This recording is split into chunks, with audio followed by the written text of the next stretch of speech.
हाँ जी, क्या हाल चाल, कैसे हैं आप लोग?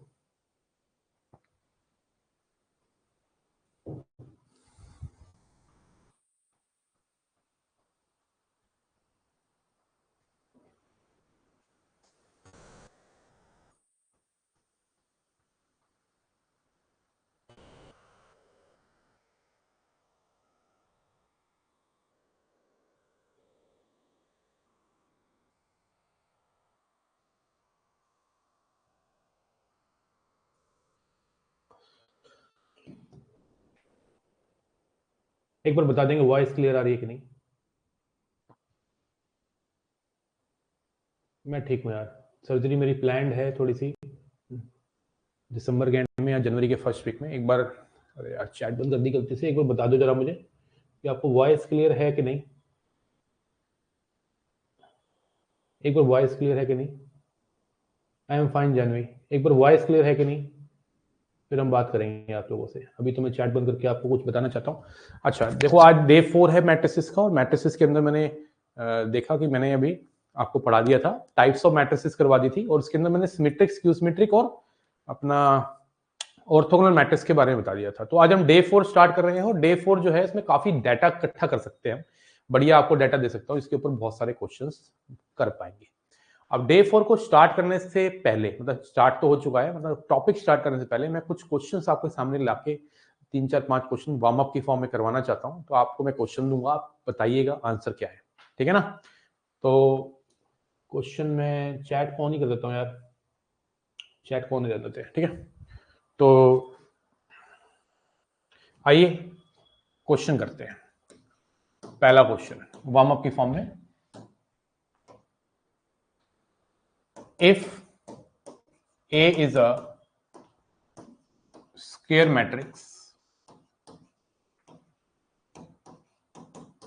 and A square equal to I, find I plus A का whole cube minus 2 times I plus A का होल स्क्वायर प्लस 5I, इसकी वैल्यू मांगता है। कह रहा है कि अगर A स्क्वायर मैट्रिक्स है और A स्क्वायर I है, वो ऐसा भी लिख सकता था कि A एक इनवॉल्यूटरी मैट्रिक्स है। इनवॉल्यूटरी मैट्रिक्स का मतलब ही तो A square equal to I होता है। आपसे इसके बारे में पूछ रहा है। आपको मैं 4 ऑप्शन भी बना के दे रहा हूं। 4 ऑप्शन जो है हम कुछ इस प्रकार बना सकते हैं: I minus 7A, 7A minus 5I, 2I minus 3A, या none of this. A square की वैल्यू मेरे बच्चे आई है, कितनी है? आई। ए स्क्वायर की जो वैल्यू है वो आई है।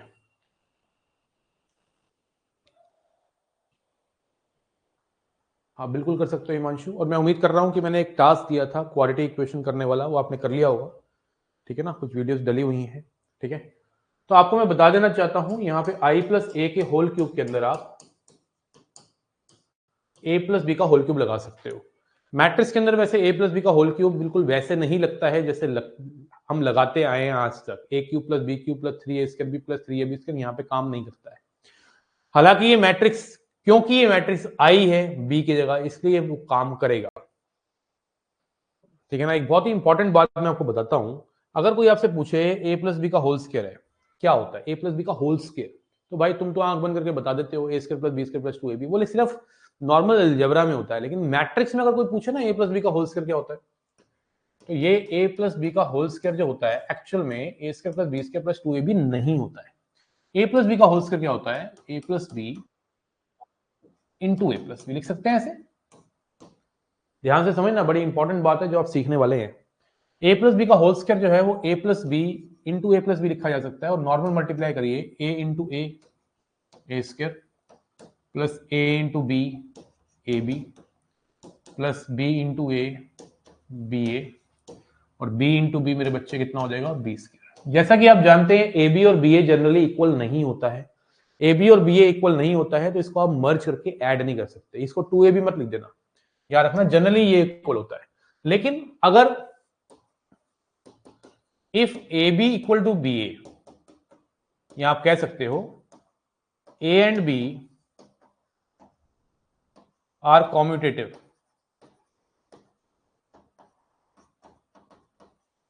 देन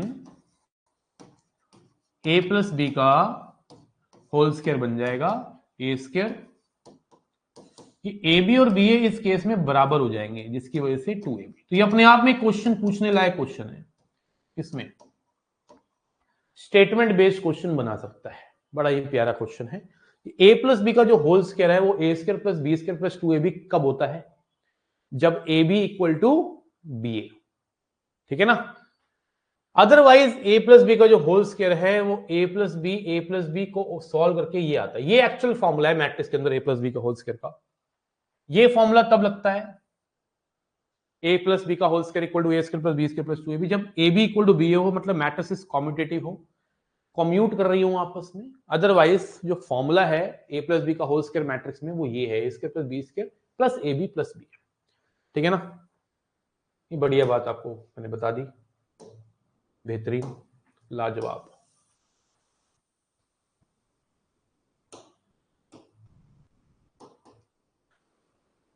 अब इस बात की हम हेल्प ले लेंगे। अच्छा, मैं अब इतनी बता दी है तो भाई थोड़ी और बता दूं। अब जैसे कोई आपसे पूछे ए प्लस बी इंटू ए माइनस बी क्या होता है? A plus B into A minus B,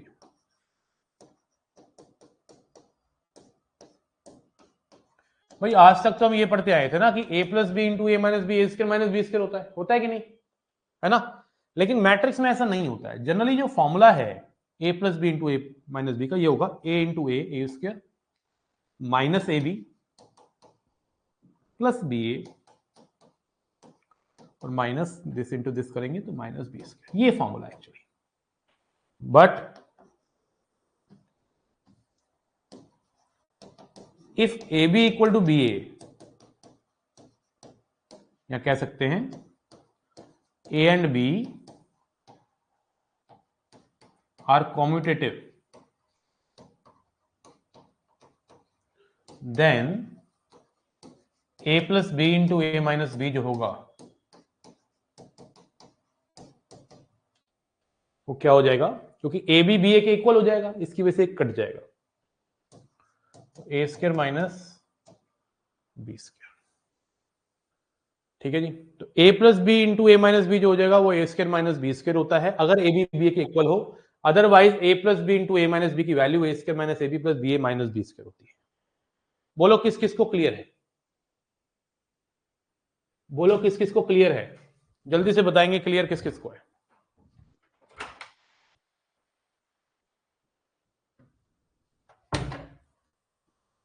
how many of you have got this concept? Clear है ना मामला? अब आप सोच रहे होंगे कि सर ठीक है, इसी तरह से होल क्यूब का भी बना सकते हो तुम। अब देखो, अगर मैं a प्लस बी के होल क्यूब की बात करूं तो क्या बनेगा? a प्लस बी का whole square into a plus b, यही तो होगा ना यार।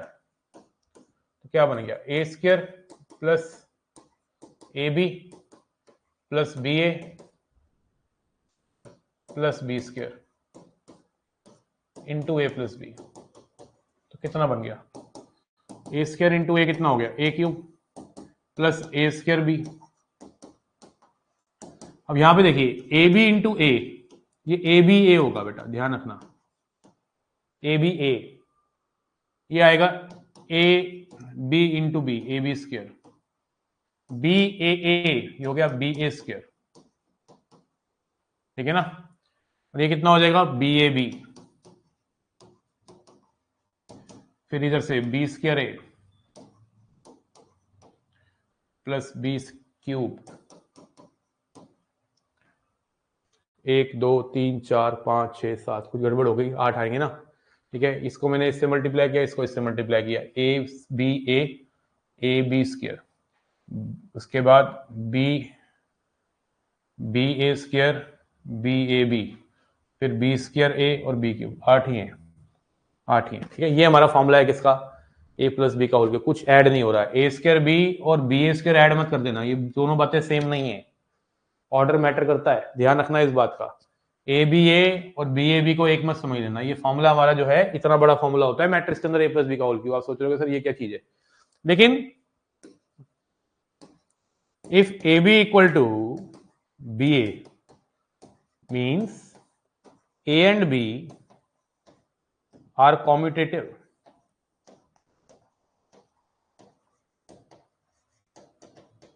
देन ए प्लस बी का होल क्यूब देखें क्या आएगा। तो यार ए बी बी ए के इक्वल हो जाएगा तो ये दोनों बातें सेम हो जाएंगी सारी, ए स्क्वायर बी जो हो जाएगा वो बी ए स्क्वायर हो जाएगा, मतलब वही फॉर्मूला जो हम आज तक पढ़ते हैं वही हो जाएगा, a cube plus 3a square B plus 3ab square plus B cube. मैं आपको थोड़ा आइडिया देना चाहूंगा, ए स्क्वायर बी 3 टाइम्स हो जाएंगे, देखो ए स्क्वायर बी एक तो ये रहा, ठीक है ना। अब आप इस ए बी स्क्वायर को क्या लिख सकते हो, ए बी स्क्वायर को ए बी इंटू बी लिख सकते हो, राइट, समझ रहे हैं बात को।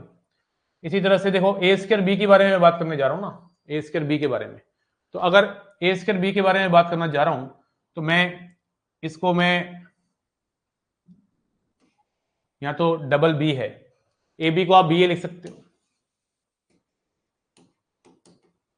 इस तरह से शफलिंग करके आप इसमें ए स्क्वायर बी इन्वॉल्व कर सकते हो। एक ए स्क्वायर बी ये रहा, एक बी ए स्क्वायर ये रहा, इस बी ए स्क्वायर को ध्यान से देखिए, बी ए स्क्वायर को, इसको बी ए इंटू ए लिख सकते हो। अब इस बी ए को आप ए बी लिख लो और इस बी ए को ए बी लिख लो, बन गया ए स्क्वायर बी। मतलब ये जो बी ए स्क्वायर दिख रहा है आपको, बी ए स्क्वायर, ये एक्चुअली ए स्क्वायर बी ही होगा, तो ए स्क्वायर बी एक ये रहा एक ये रहा, दो हो गए। इसी तरह से ये ए बी ये दिख रहा है, इसमें बी ए को ए बी लिख दो, ये भी ए स्क्वायर बी बन जाएगा, तो एक ये हो गया, एक ये हो गया, ये एक हो गया, तीन मिलके 3 टाइम्स हो गए ए स्क्वायर बी। इसी तरह से A B square B A B और बी स्क्वायर ए, ये टोटल मिला के भी क्या बना देंगे 3ab स्क्वायर और बी क्यूब। तो मतलब जो हमें आज तक फॉर्मूले पढ़ते हुए आए थे वो तभी पॉसिबल है जब ए बी और बी ए इक्वल हो, मतलब ए और बी कॉम्यूटेटिव मैट्रिक्स हो, अदरवाइज फॉर्मूला हमें आपको ऐसे मल्टीप्लाई करके करवाना पड़ता है। अब इसको रटना नहीं है, कोई रटने बैठ जाओ, ऐसा नहीं होता है, no need to cram it. हमें ऐसे ही जरूरत पड़ेगी तो हम ऐसे मल्टीप्लाई करके गेम को खेलेंगे। Is it clear? A B अगर बी ए के इक्वल है तो ए प्लस बी का होल क्यूब का जो फॉर्मूला है that will be A cube plus 3a square B plus 3ab square plus B cube, otherwise ये होता है। अब हमारा क्वेश्चन जो है उसमें हमें ज्यादा टेंशन नहीं है, क्योंकि यहाँ पे जो दूसरी मैट्रिक्स है वो आई है, तो दूसरी मैट्रिक्स जो है अगर आई है तो थोड़ा सा मुझे बैठना पड़ेगा, ठीक है। दूसरी मैट्रिक्स जो है वो अगर आई है, मुझे थोड़ा सा ज्यादा देर तक खड़े रहने का मना किया है, तो मैं क्लासेस भी आजकल वैसे ऑफलाइन तो ले रहा हूं, लेकिन एक्चुअल में डॉक्टर ने मना किया कि आप आराम से बैठ के पढ़ाइए। तो अगर तो यहाँ पे मैट्रिक्स आई है तब तो कोई इफेक्ट ही नहीं पड़ता। देखो ना, आपको पता है ए आई और आई ए एक ही बात होती है, आप मुझे बताओ एक बात होती है कि नहीं होती? ए आई और आई ए एक बात होती है कि नहीं? बिल्कुल होती है। तो भाई आप इसमें डायरेक्ट फॉर्म लगाइए, a cube plus B cube plus 3a square B plus 3ab square, कोई बुराई नहीं है। दूसरा है आई प्लस ए का होल स्क्वायर, तो आई प्लस ए का होल स्क्वायर अगर है इसमें भी आप ऐसे करेंगे, आई स्क्वायर प्लस ए स्क्वायर प्लस 2ai लिखो या 2ia लिखो, बात एक ही है, और प्लस में 5i। बच्चे यहाँ पे मुझे बताओ कि आपको गिवन क्या दे रखा है, ए स्क्वायर की वैल्यू कितनी दे रखी है आई, तो यहां से ए क्यूब जो है उसमें से एक ए स्क्वायर जो है वो आई हो जाएगा, तो आई हो गया, 3i स्क्वायर ए क्या हो जाएगा 3 हो जाएगा, 3a आई स्क्वायर क्या हो जाएगा 3। यार को किसी मैट्रिक्स के साथ जब आई चिपका होता है ना तो वही मैट्रिक्स वापस आ जाती है। Are you getting my point? इसी तरह से -2, ये कितना है आई, तो -2i हो गया, ये कितना हो गया -2i हो गया, और ये कितना है तो a ही है ऑलरेडी, तो -4a हो गया प्लस 5i हो गया। अब देखते हैं क्या क्या बचा क्या क्या नहीं। देखो i कितना आ गया, i 3, एक a ये रहा, 3a 6 7a, 7 और 5 12a, 12 में से 4 गए 8 है, और i कितने हैं, एक i ये रहा, ये कितने हैं -7i आ गया, 8a -7i इसका आंसर है, कोई ऑप्शन नहीं है, नन ऑफ दिस चमक गया भाई, किसी ने निकाला भी नहीं है। मैं कुछ क्वेश्चन नहीं बन रहे हैं डीपीपी के,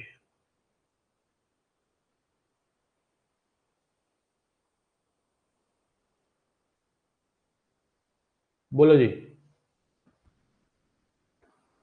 ए स्क्वायर आई लिखो, 3i स्क्वायर ए, 3a स्क्वायर आई, यहाँ पे 3a स्क्वायर आई होगा, 3a स्क्वायर आई से थोड़ा सा हमें चेंज करना पड़ेगा। यहाँ पे कितना आ गया, i प्लस a बच गया, ये 3a बच गया, ये 3i हो गया, और ये हो गया -2i minus 4a plus 5i। तो i कितने हैं, i हो गए 4 और 5 9, ये हो गए 4i, 4i तो ये रहे, ये 4i जो है इन 4i से कट गए तो 5i बच गया, और a कितने हो गए 4a माइनस 4a, ये भी कट गया, तो 5i आंसर आ गया। नन ऑफ दीज ही आया फिर भी ना, है ना। बोलो क्लियर है बेटा अब, हाँ जी। तो ए स्क्वायर के आई की वजह से ये जो रिजल्ट आया मेरे बच्चे, ये 5i आ गया, मतलब ये पूरा का पूरा कट गया, 5i आ गया। क्या बोलते हैं आप, अब क्लियर है। मतलब आपने ये चीज सीख ली कि नॉर्मल जो आइडेंटिटी आज तक हम पढ़ते आए हैं वो डायरेक्ट नहीं लगती यार, ठीक है।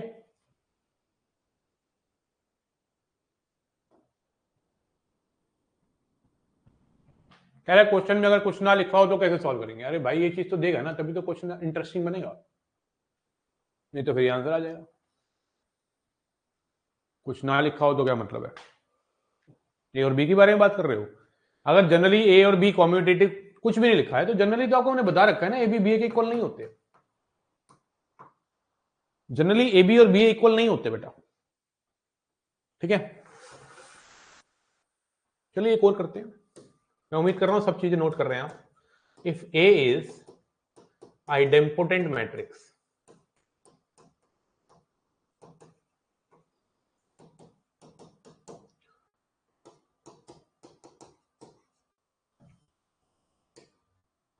राइट i प्लस ए का whole square, i plus a का होल क्यूब ले लो, माइनस i माइनस ए का whole square plus 2a in simplest form. इसको सिंप्लीफाई करो। अब मैंने इसका ऑप्शन नहीं दे रहा आपको, मैं इसके ऑप्शन नहीं दे रहा। ए आइडेम्पोटेंट मैट्रिक्स है तो आप इसका रिजल्ट निकाल के दिखाओ, लगाइए दिमाग, लगा लीजिए 1 मिनट, कोई दिक्कत नहीं है।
आइडेम्पोटेंट मैट्रिक्स मैंने आपको एक बात बताई थी कि अगर कभी भी ए स्क्वायर ए हो तो ए की पावर एन भी ए होता है। अगर आपको याद हो, अगर आपने कॉपी रिवाइज करी है, अच्छे से नोट्स बनाए हैं, तो कोई भी मैट्रिक्स अगर आइडेम्पोटेंट है तो ए स्क्वायर इक्वल टू ए होता है पहली बात तो। और जब कोई मैट्रिक्स आइडेम्पोटेंट होती है तो उसकी पावर को डिसॉल्व करने में अपने वक्त को खराब नहीं करना, सीधा पावर जो होती है डायरेक्ट लिख डालने का, ठीक है।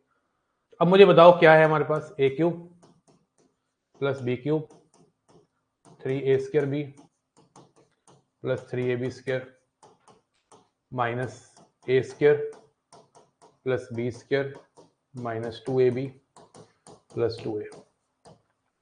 आई क्यूब मेरे बच्चे आई हो जाएगा, ए क्यूब मैंने अभी आपको बताया है, ज्यादा सोचना नहीं है। अगर ए आइडेम्पोटेंट मैट्रिक्स है तो ए की पावर कुछ भी हो आंख बंद करके लिख दो, आई स्क्वायर आई होता है, आई ए से मल्टीप्लाई होगा तो 3a रह जाएगा, ये a हो जाएगा तो 3a हो गया। आई स्क्वायर आई होता है, ए स्क्वायर ए होगा, प्लस हो जाएगा minus minus plus 2a plus 2a। ठीक है, कुछ कटा? हाँ जी कटा, हाँ जी कटा। कभी ना कभी किसी के ना किसी का तो किसी ना किसी से कटना ही है। 10a 10a आ रहा है, किसी का आया क्या 10a? अल्ले अल्ले आ गए, आंसर आ गए। ठीक है 10a। प्रणाम भाई, प्रणाम मनोल, कैसे हैं आप? कैसा चल रहा है जीवन? ठीक है, तो आपने बड़ी प्यारी बात मैंने आपको रिवाइज करवा दी, आइडेम्पोटेंट मैट्रिक्स। और ये जो पहले वाला क्वेश्चन था वो इन्वॉल्यूटरी के ऊपर था, और इतनी प्यारी प्यारी बातें मैंने आपको लिखवाई है कि कैसे ये डिसॉल्व डायरेक्ट नहीं होता। तो मैं उम्मीद कर रहा हूँ आप नोट्स बना रहे हैं, बेहतरीन, शाबाश। और मैं एक और बात बताऊं आपको, ये मैं पिछले जितनी भी करवाया है उसके ऊपर मैं मिक्स क्वेश्चन करवा रहा हूँ। अभी मैंने आज का कंटेंट स्टार्ट नहीं किया। आज के कंटेंट में आपको पूरा एडजॉइंट, इनवर्स, कोफैक्टर और माइनर्स, डिटर्मिनेंट से लिंक्ड प्रॉपर्टीज सारी की सारी मैं करवाने वाला हूँ। ठीक है ना, आपके पास अच्छा मटेरियल आज की डेट में आने वाला है जिसके ऊपर से क्वेश्चन ठीक ठाक बन सकते हैं। ठीक है ना, तो आइए आपको थोड़ा और आगे लेके चलें। क्वेश्चन नंबर 3 लेते हैं, एक बड़ा प्यारा, मैं हमेशा इस क्वेश्चन को करवाने का प्रयास करवाता ही हूँ क्लास में। प्रयास क्या करना, इफ ए इज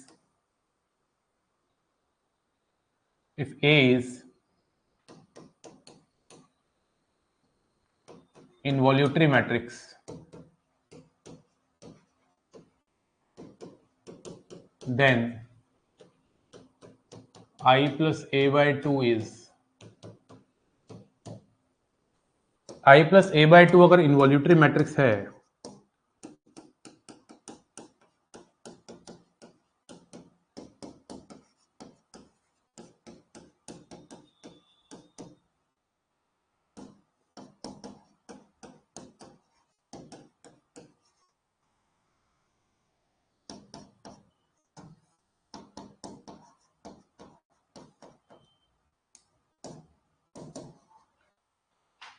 यार, रखिए किसी मैट्रिक्स के अंदर अगर आपको पता लगाना है कि वो कैसी है, ठीक है ना, जैसे ए एक इन्वॉल्यूटरी मैट्रिक्स है तो आई प्लस ए बाई 2 कैसी मैट्रिक्स होगी? इंपॉर्टेंट होगी, आइडेम्पोटेंट होगी, इन्वॉल्यूटरी होगी। ये तीन ऑप्शन हमें इंडिकेशन दे रहे हैं कि जिस मैट्रिक्स के बारे में आपको पता लगाना है उस मैट्रिक्स को उसी से मल्टीप्लाई कर लो। यहाँ पे आपको करना क्या चाहिए, आपको सबसे पहले गिवन क्या दे रखा है, एक इन्वॉल्यूटरी मैट्रिक्स है, मतलब आपको दे रखा है ए स्क्वायर आई के इक्वल।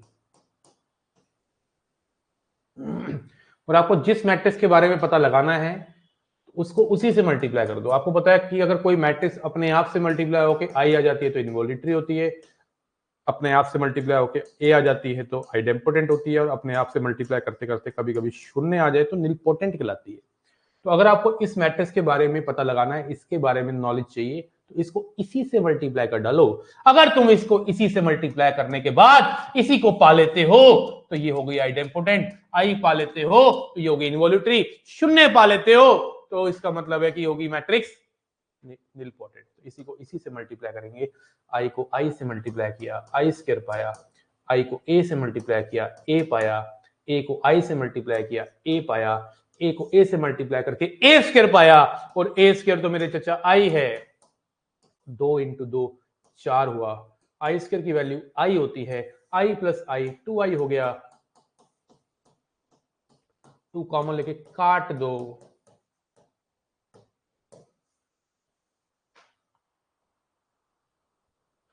तो भाई ये तो मैट्रिक्स वापस घूम के आ गई। ओ भाई, उसी से मल्टीप्लाई किया वो खुद ही आ गई, आइडेम्पोटेंट है चचा। क्लैरिटी आ रही है, फीलिंग आ रही है चचा? खत्म भी कर दिया अनमोल तूने लेक्चर, आज तो तूने पूछा थे 11 लेक्चर, 9-10 लेक्चर खत्म कर डाले यार, लगा के छोड़ दिए थे क्या? हैं?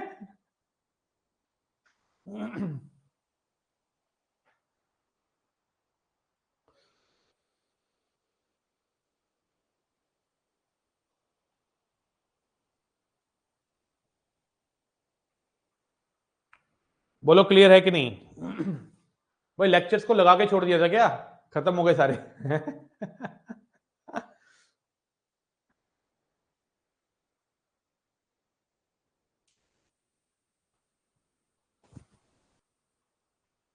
ठीक है, जब बढ़ते आगे तो टॉपिक डालेंगे माइनर्स एंड कोफैक्टर्स।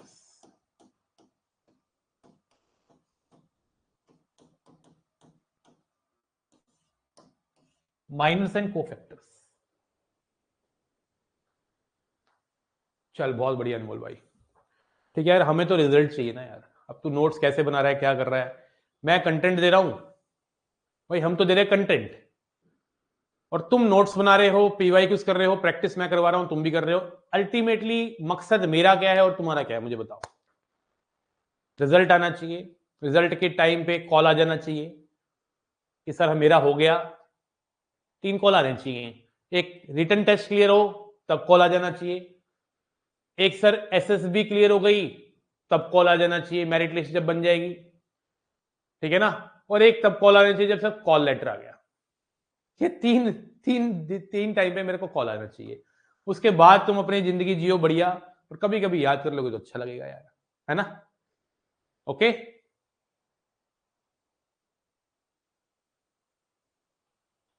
पता नहीं प्रांशु, अभी 1 घंटा तो एटलीस्ट मिनिमम है ही यार, 1 से 1.5 घंटा। तो देखो ये टॉपिक ना कई बुक्स में ना डिटर्मिनेंट के अंदर मिलेगा और कई बुक्स के अंदर मैट्रिक्स के अंदर मिलेगा, तो मैं तो मैट्रिक्स के अंदर ही निपटा देता हूँ इसको, ठीक है ना। आइए जरा मैं आपको बताता हूं, अगर एक मैट्रिक्स है 2 into 2 की, पहली बात तो ये टॉपिक जो है ये स्क्वायर मैट्रिक्स के लिए बना है, स्क्वायर मैट्रिक्स का टॉपिक है, किसी और मैट्रिक्स में काम नहीं करता भाई ये, ठीक है ना, ये किसी और मैट्रिक्स में काम नहीं करेगा। तो देखो हमारे पास चाचा, हमारे पास ये एक मैट्रिक्स है 2 into 2 की, और हमें माइनर्स निकालने हैं। देखो जितने भी एलिमेंट्स है बच्चे उतने ही माइनर्स होते हैं, जितने मैट्रिक्स के अंदर एलिमेंट्स होते हैं उतने ही माइनर्स होते हैं। तो पहला माइनर है M11, मतलब इस एलिमेंट का माइनर निकाल रहा हूं। तो माइनर निकालना कितना सिंपल है, आप इसके साथ जाने वाले कॉलम और रो को हाइड कर लो, क्या बचा A22। M12 मतलब इसका, इस एलिमेंट का माइनर निकाल रहे हैं, इसके साथ जाने वाले कॉलम और रो को हाइड कर लो, क्या बचा A21, तो ये माइनर आ गया इसका 12 का। M21, M21 हो गया मतलब इसका माइनर, तो इसके साथ जाने वाले कॉलम रो को हाइड कर लो, क्या बच गया। और M22 मतलब इसके साथ जाने वाले कॉलम और रो को हाइड कर लो, क्या बच गया, तो ये माइनस आ गया। मतलब रोक्स को और कॉलम को हाइड करके जो बच जाए, उससे जो जो बच गया 2 into 2 में, तो एक ही एलिमेंट बचेगा, वो माइनर है। अगर ये 3 into 3 होता तो कैसे निकालते हैं, जैसे एग्जांपल मैं 3 into 3 का भी समझा के कर देता हूं। 1 2 -1 3 4 5 2 9 6। अब इसमें नो एलिमेंट है तो 9 माइनर्स आएंगे। तो पहला माइनर मैं निकाल के दिखा देता हूं, M11, इसके साथ जाने वाले मतलब इसका माइनर, इसके साथ जाने वाले कॉलम और रो को हाइड कर लो, जो बच गया उसको एक डिटर्मिनेंट में लिख दो, स्मॉल डिटर्मिनेंट में। डिटर्मिनेंट का साइन होता है बेटा ये। अब डिटर्मिनेंट आपको 2 into 2 का तो निकालना मैंने सिखा दिया था, इसको इससे मल्टीप्लाई करना है, पीछे माइनस, इसको इससे करना है, ये आ गया, कितना आ गया -9, ये माइनर आ गया। अगर मुझे इसका माइनर निकालना है तो M12, इसके साथ जाने वाले कॉलम और रो को हाइड करो, कितना बचा 3 5 2 6। भाई कॉलम और रो को हाइड करना है, इसके साथ जाने वाले कॉलम और रो को हाइड करना है, 3 5 2 6। इसको इससे मल्टीप्लाई करो 18, माइनस इसको इससे करो, कितना है 8, ये माइनर आ गया। All in all we can say कि माइनर निकालना बड़ी बात नहीं है, माइनर क्या को फैक्टर निकालना भी बड़ी बात नहीं है, आपको मैं बता देता हूं, ठीक है ना। तो माइनर्स के चांसेस बहुत कम होते हैं पूछने के, लेकिन को फैक्टर के ऊपर दुनिया भर के क्वेश्चन बनते हैं। तो को फैक्टर निकालना जो है वो बड़ा इंपॉर्टेंट है, क्योंकि को फैक्टर के साथ कनेक्शन है एडजॉइंट का, और एडजॉइंट का कनेक्शन है बहुत सारी प्रॉपर्टी के साथ, और बहुत ही प्यारे प्यारे ठीक लेवल के क्वेश्चन बन जाते हैं एडजॉइंट के ऊपर। इसका धागा मैं पूरा खोलने वाला हूं आज की क्लास में, तो समझना ध्यान से को फैक्टर्स के बारे में। तो भाई माइनर्स तुम्हें क्लियर हुआ, इस एलिमेंट का चच्चा माइनर निकालें, तो ये पोजीशन क्या है, ये पोजीशन है मेरे दोस्त M23, मतलब A23 पोजीशन है, लेकिन अगर माइनर निकालता हूं मैं तो M23 कहलाएगा।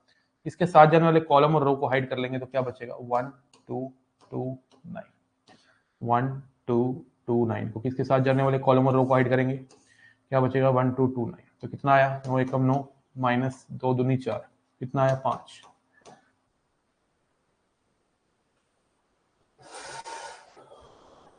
ठीक है ना, 6 चौका 24 माइनस 45, 24 माइनस 45 कितना आ गया, माइनस 25 माइनस 21।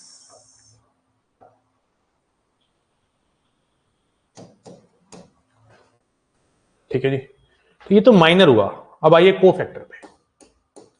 कोफैक्टर की कहानी भी सेम ही है, बस आपको करना गया है पोजीशन का साइन देखना है, सेम कहानी है। पहले मैं 2 into 2 के बारे में थोड़ी सी डिस्कशन, थोड़ी चर्चाएं करना चाहूंगा।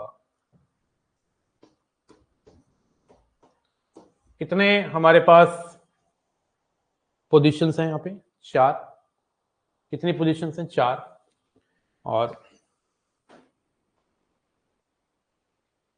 हर पोजीशन का एक कोफैक्टर होगा। कोफैक्टर को मैं कैपिटल सी से डिनोट करूंगा, C11। सेम माइनर वाला ही कॉन्सेप्ट है, बट साइन आता है।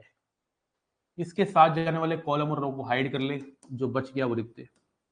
लेकिन यहाँ पे साइन आएगा प्लस का या माइनस का, वो डिसाइड में करना सिखा रहा हूँ। उसको डिसाइड करने के 3 रास्ते हैं, मैं आपको बेस्ट बता रहा हूँ।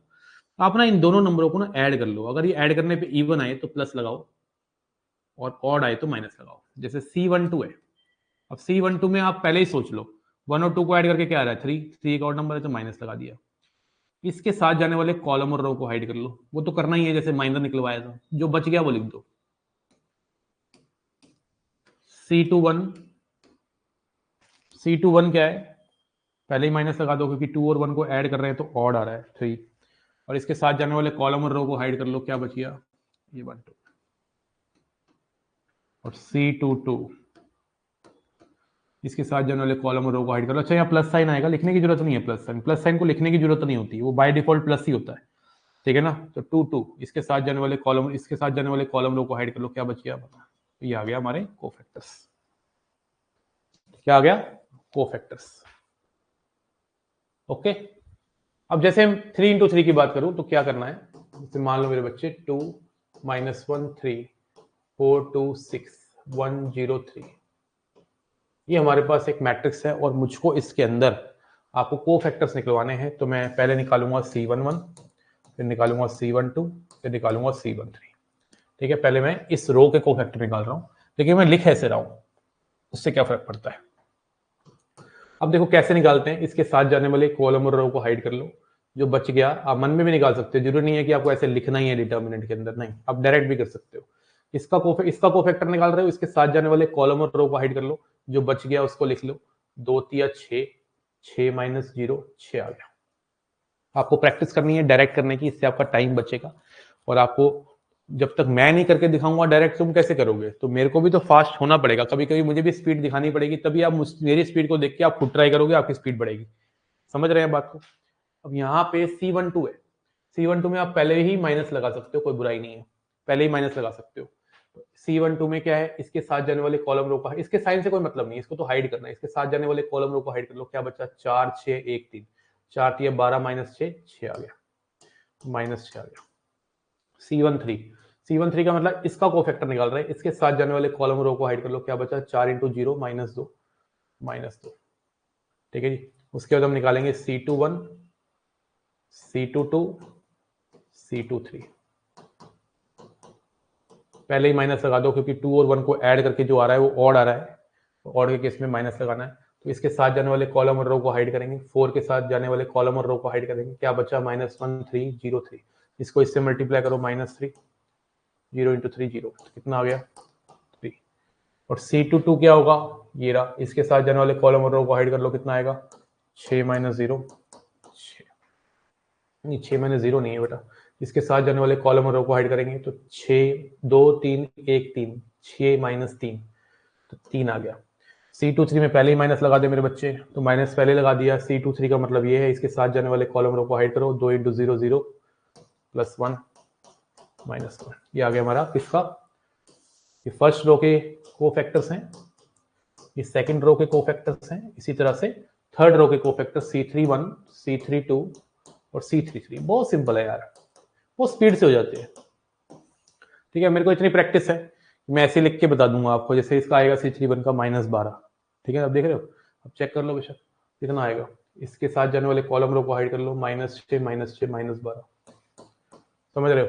ठीक है ना, इसका कितना आ जाएगा, C32 का 0 आ रहा है, चेक कर लो बेशक। पहली बात तो माइनस लगा दो यहाँ पे, और देखो C23 ये इधर से गया, 12 माइनस 12 जीरो आ गया। लो बोला था ना, क्यों? अब अगले वाला मैं बताऊं, यूं देखा 8 आ गया, कितना आ गया 8, चेक कर लो, 4 + 4 8। प्रैक्टिस की बात है, ठीक है। मैं यूं देखते कोफैक्टर निकाल लेता हूं, इतनी प्रैक्टिस हो चुकी है। यूं देखा और कोफैक्टर आ गया। क्लैरिटी आ रही है? Practice, mathematics needs practice. तो ये R3 के कोफैक्टर्स आ गए। अगर इन्हीं कोफैक्टर्स को उन्हीं पोजीशन पे डाल दिया जाए जिन पोजीशन के कोफैक्टर निकाले हैं, तो वो जो मैट्रिक्स बनेगी उसको कोफैक्टर मैट्रिक्स कहते हैं। मतलब मेरा कहने का ये है, ये जो हमारे पास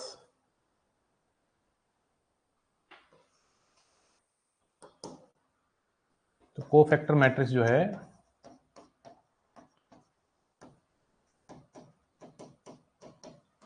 ये जो हमारे पहले रो के कोफैक्टर आए हैं, कहाँ है ये रहे, 6 - 6 - 2, ये सेकंड रो के है, उनको सेकंड रो में लिख देते हैं। 3 3 -1, -12 0 8।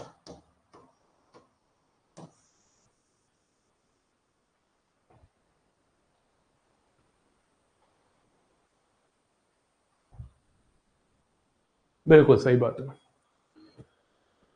ये कोफैक्टर मैट्रिक्स है, और कोफैक्टर मैट्रिक्स का अगर आप ट्रांसपोज करोगे तो एडजॉइंट मिलेगा। तो एडजॉइंट क्या होता है? कोफैक्टर मैट्रिक्स का ट्रांसपोज। तो ट्रांसपोज का मतलब है जो आपने रो में लिखे हैं उनको कॉलम में लिख दो, या आप कह सकते हो मैंने कॉलम में लिखे थे उनको एज इट इज यहीं उतार दो। तो 6 - 6 -2, 3 3 -1 -12 0 8।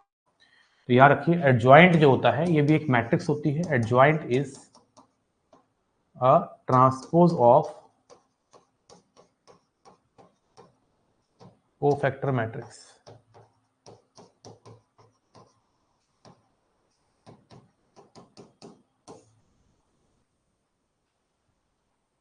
एडजॉइंट जो होता है वो कोफैक्टर मैट्रिक्स का ट्रांसपोज होता है। क्या होता है? कोफैक्टर मैट्रिक्स का ट्रांसपोज।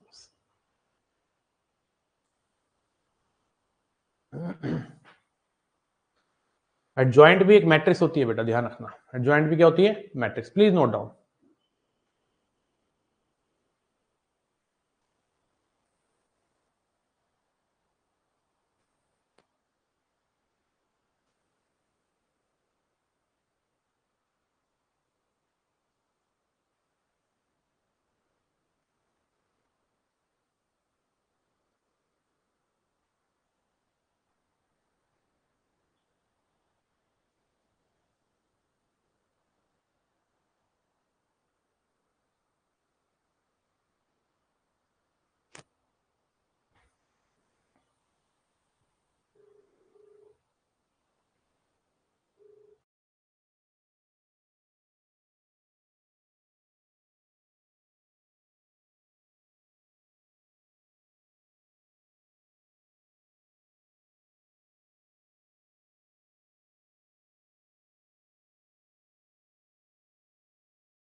ठीक है जी। तो अब मैं आपको ना, ये बात तो क्लियर हो गई कि अगर आपको एडजॉइंट निकालना है तो आपको कोफैक्टर्स निकालने पड़ेंगे। लेकिन मैं आपको शॉर्टकट भी सिखाना चाहता हूँ एडजॉइंट निकालने का, उसको भी सीख लो। जैसे मैं कहता हूँ कि एक मैट्रिक्स है 2 3 - 4 1 6, 2 × 2 की मैट्रिक्स का शॉर्टकट देखते हैं। सिर्फ एडजॉइंट निकालने का। तो जो पेपर में अगर क्वेश्चन आता है तो आप पूरे कोफैक्टर्स के थ्रू भी निकाल सकते हो, ऐसी बात नहीं है। कोफैक्टर्स के थ्रू भी शॉर्टकट होता है एक, ठीक है ना, कोफैक्टर्स के थ्रू भी शॉर्टकट होता है, मैं आपको वो भी करवाऊंगा, ठीक है ना। लेकिन सारे कोफैक्टर निकालने की उसमें जरूरत नहीं पड़ती। पहले मैं विदाउट कोफैक्टर आपको बताता हूं 2 into 2 का एडजॉइंट कैसे निकालते हैं। कुछ नहीं करना, ये जो डायगोनल एलिमेंट दिख रहे हैं 3 और 6, इनको पलटी मार दो, ये 6 3 कर दो, और ये जो दो बाकी एलिमेंट्स बच के इनके साइन चेंज कर दो, तो एडजॉइंट आ जाएगा। ये हो गया 2 into 2 का शॉर्टकट। बात समझ गए? कितना आ जाएगा एडजॉइंट? यू मारेंगे पलटी और इनके कर देंगे साइन चेंज। बात समझ गए? ठीक है, ये हो गया 2 into 2 का शॉर्टकट। मतलब without finding the cofactors we are able to find adjoint. We are able to find adjoint 2 into 2 बेटा। अब 3 into 3 का भी सिखाऊंगा, उम्मीद कर रहा हूं क्लियर है। 3 into 3 का शॉर्टकट,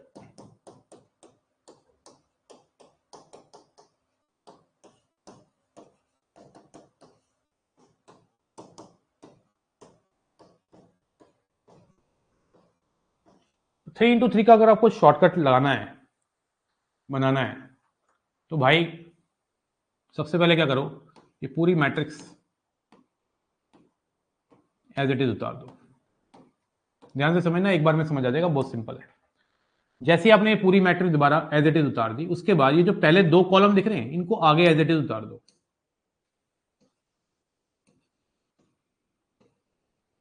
और उसके बाद ये जो पहली दो रो दिख रही है, दो रो, इनको एज इट इज नीचे उतार दो।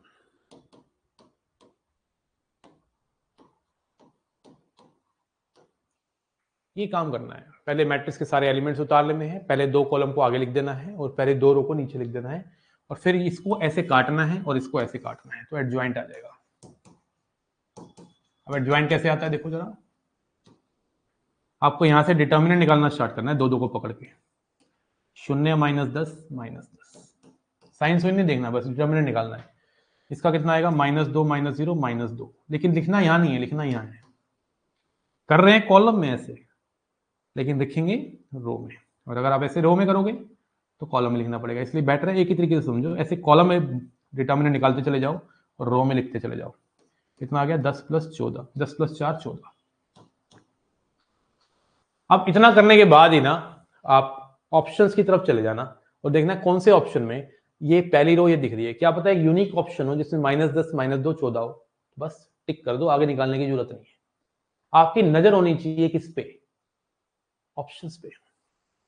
फिर आएगा 6 × 30 -0 30,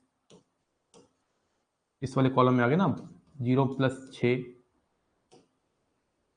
-3 -5 -8, 6 - 24 -18, 12 - 2 10, 4 - 6 - 2।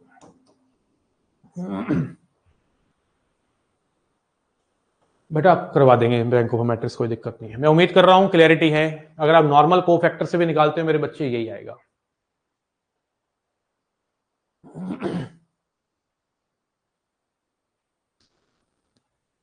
बढ़िया है बेटा सूरज, तू बता। अगर आपको क्लियर है तो मुझे एक करके दिखा दो, मैं यहां लिख देता हूं एक एग्जांपल आप लोगों के लिए। आप मुझे बताना कि क्या आएगा उसका एडजॉइंट शॉर्टकट से।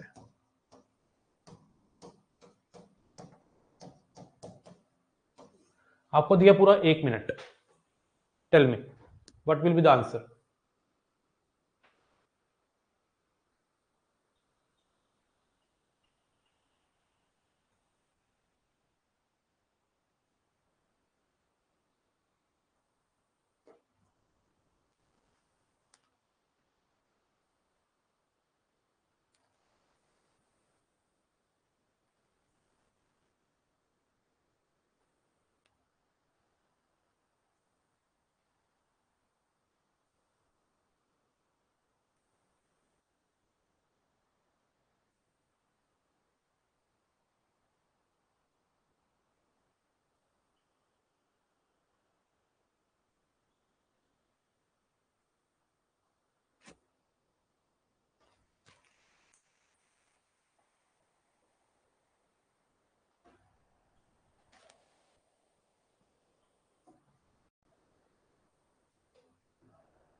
यही है क्या? -41, 12, 10, 30, 39, 65, 25, 13 माइनस, तो बिल्कुल ठीक है।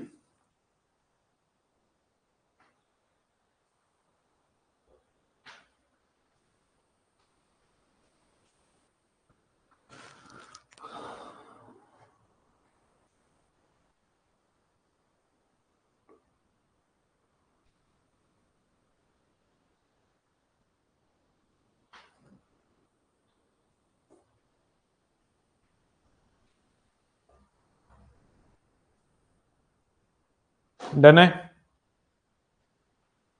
कि नहीं है?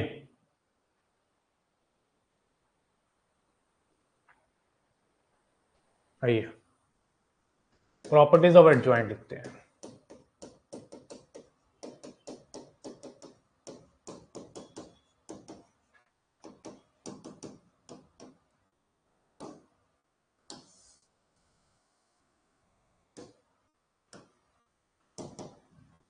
प्रॉपर्टीज ऑफ एडजॉइंट में सबसे पहली प्रॉपर्टी है कि किसी भी मैट्रिक्स को अगर आप उसके एडजॉइंट से मल्टीप्लाई करते हो तो ये कॉम्यूटेटिव नेचर होता है, and these two results will be equal to determinant of A into I. सिर्फ डिटर्मिनेंट ऑफ ए लिखना गलत होगा, इनटू आई भी लिखना बहुत जरूरी है। ओके, तो यहां से हमें एक चीज और सीखने को मिलती है कि ए इंटू एडजॉइंट ऑफ ए जो मैट्रिक्स देगा वो एक स्केलर मैट्रिक्स होगी। ए इंटू एडजॉइंट ऑफ ए, यहां से हमें एक और चीज सीखने को मिलती है कि ए इंटू एडजॉइंट ऑफ ए जो रिजल्ट आता है, इससे जो मैट्रिक्स आती है, ए को जब एडजॉइंट से मल्टीप्लाई करके जो मैट्रिक्स आती है वो एक स्केलर मैट्रिक्स होती है, इज ऑलवेज स्केलर मैट्रिक्स।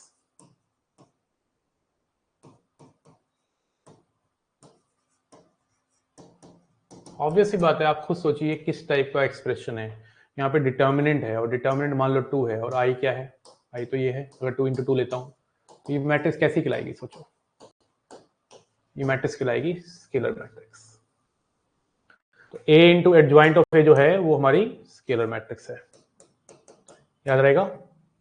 कोई पूछे ए इंटू एडजॉइंट ऑफ ए कैसी मैट्रिक्स है? एक स्केलर मैट्रिक्स है। स्केलर मैट्रिक्स का समझ रहे हैं मतलब क्या है? स्केलर मैट्रिक्स एक डायगोनल मैट्रिक्स होती है जिसमें डायगोनल में सारे एलिमेंट सेम होते हैं। दूसरी प्रॉपर्टी है कि अगर कभी आप एडजॉइंट का डिटर्मिनेंट निकालते हैं तो उसकी जो वैल्यू आएगी डिटर्मिनेंट ऑफ ए की पावर n-1। n क्या है? ऑर्डर है, उस मैट्रिक्स का ऑर्डर, याद रखना। अगर एडजॉइंट करने के बाद डिटर्मिनेंट निकालते हैं, एडजॉइंट एक मैट्रिक्स है राइट, तो उस मैट्रिक्स का अगर आप डिटर्मिनेंट निकालते हैं तो डिटर्मिनेंट ऑफ ए की पावर क्या हो जाएगी? n-1। क्लियरिटी आ रही है? बोलो कि नहीं, जल्दी बताएंगे बेटा।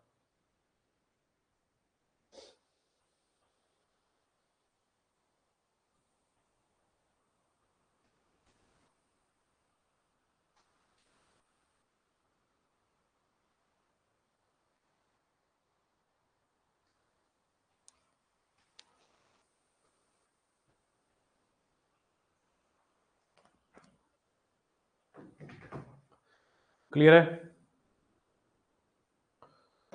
थर्ड पॉइंट क्या है कि अगर आप एडजॉइंट का एडजॉइंट कर देते हो, that will be equal to determinant of a की पावर n-2 into a। एक मिनट यार, हेलो, मैंने कॉल करता हूँ क्लास के बाद। बार बार कॉल मत करो। हाँ मैं करता हूँ, क्लास चल रही है मेरी, ठीक है। I am calling you after class, ठीक। एडजॉइंट का अगर आप एडजॉइंट निकालते हैं that will be equal to determinant of a की power n-2 into a। N यहाँ पे मुझे बार बार बताने की जरूरत नहीं है, ये एक ऑर्डर है। फोर्थ पॉइंट, एडजॉइंट का अगर आप एडजॉइंट निकाल के उसका डिटर्मिनेंट निकालोगे तो ये n-1 का होल स्क्वायर होता है डिटर्मिनेंट में। बात सिर्फ एडजॉइंट के डिटर्मिनेंट की नहीं है। अगर एडजॉइंट निकाल के फिर डिटर्मिनेंट निकालोगे, ये प्रॉपर्टी इतनी काम की है ना, इसके ऊपर पैराग्राफ बन सकता है अच्छा खासा। तो मैं एक क्वेश्चन भी करवाता हूँ इसके ऊपर जिसमें 10 क्वेश्चन होते हैं, उससे बाहर कुछ नहीं होता। फिर अब मान लो ये मुझे निकालने के लिए कह दे तो आपको ज्यादा सोचना नहीं है। जैसे यहाँ पे n-1 का होल स्क्वायर आया ना, उतनी ही पावर लिख लिया करो जितने एडजॉइंट चमक रहे हैं, 3। अगर यहाँ 4 होते तो 4 आ जाता, और यहाँ अगर n होते, n मतलब n तो ऑर्डर ले रखा है, कुछ भी ले लो, k टाइम्स ले लो, मतलब एडजॉइंट का एडजॉइंट का एडजॉइंट का एडजॉइंट का एडजॉइंट का एडजॉइंट एडजॉइंट का एडजॉइंट, कितनी बार? k times.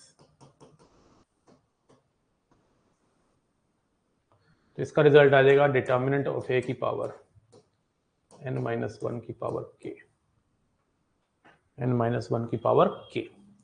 ये एक रिजल्ट है, चौथी प्रॉपर्टी है जिसको मैंने थोड़ा और मॉडिफाई कर दिया है प्यार से। तो एक बार दोबारा बता देता हूँ, मेरा एक कॉल आ गया था बीच में, तो कंफ्यूजन ना क्रिएट हो। पहली प्रॉपर्टी बहुत ही सीधी है कि किसी भी मैट्रिक्स को अगर उसी के एडजॉइंट से मल्टीप्लाई करते हो तो बराबर होता है, और वो किसके इक्वल होता है? डिटर्मिनेंट ऑफ a इंटू आई से। और ये प्रॉपर्टी हमें ये भी बताती है कि a into adjoint of a हमेशा स्केलर है। एडजॉइंट ऑफ ए का डिटर्मिनेंट ऑफ ए की पावर n-1 के इक्वल होता है, n ऑर्डर है। एडजॉइंट का अगर एडजॉइंट निकालोगे तो डिटर्मिनेंट ऑफ ए की पावर n-2 इंटू ए होता है, और एडजॉइंट ऑफ एडजॉइंट का डिटर्मिनेंट निकालोगे, adjoint of adjoint of adjoint का डिटर्मिनेंट निकालो, या k टाइम्स का एडजॉइंट का एडजॉइंट का एडजॉइंट डिटर्मिनेंट निकालो, डिटर्मिनेंट की पावर n-1 तो होती है, उसकी पावर उतनी होगी जितने एडजॉइंट चमक रहे हो, या 2 है तो 2 है, या 3 है तो 3 है, या k है तो k है। उसके बाद फिफ्थ पार्ट आता है, किसी भी मैट्रिक्स का ट्रांसपोज करके एडजॉइंट निकालो, या पहले एडजॉइंट निकाल लो और फिर ट्रांसपोज कर दो, बात एक ही है। उसके बाद एडजॉइंट भी रिवर्सल लॉ फॉलो करता है। 2 मैट्रिक्स हो या 3 मैट्रिक्स हो, अगर उनका एडजॉइंट निकालना है, मल्टीप्लाई होने के बाद एडजॉइंट निकालना है, या बाद वाले का एडजॉइंट इनटू पहले वाले का एडजॉइंट करना है, तो बात एक ही है। इसके अलावा एडजॉइंट किसी मैट्रिक्स की अगर पावर है, मान लो किसी मैट्रिक्स की पावर m है, मतलब a की पावर 10 है, या a की पावर 15 है, a की पावर 7 है, उसका एडजॉइंट निकालना है, तो आप एडजॉइंट निकाल के भी अगर उसकी पावर करोगे तो भी बात सेम होगी। 8वीं प्रॉपर्टी, एडजॉइंट अगर आप किसी मैट्रिक्स को कांस्टेंट से मल्टीप्लाई करने के बाद निकालोगे, मान लो किसी मैट्रिक्स को आपने 4 से मल्टीप्लाई कर दिया, 2 से कर दिया, -2 से कर दिया, और फिर एडजॉइंट निकालो, या फिर इस k को बाहर निकाल सकते हो, लेकिन k बाहर आएगा तो n-1 के साथ आएगा इनटू एडजॉइंट ऑफ ए। याद रखना एडजॉइंट से कभी भी कांस्टेंट बाहर आता है, याद रखना एडजॉइंट से कभी भी कांस्टेंट बाहर आता है तो पावर में n-1 आता है, n यहाँ पे ऑर्डर है। 9th property, if a is singular matrix, singular समझते हो, जिसका डिटर्मिनेंट 0 होता है, a is singular matrix, then adjoint of A is also singular.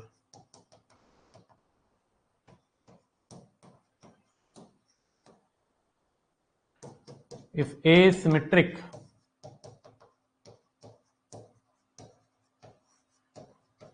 then adjoint of A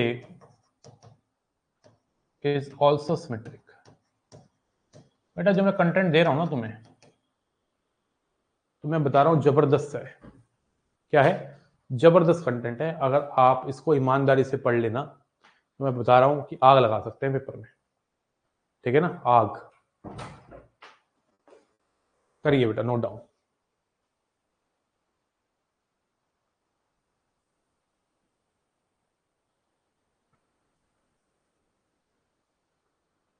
जय हिंद, जय हिंद।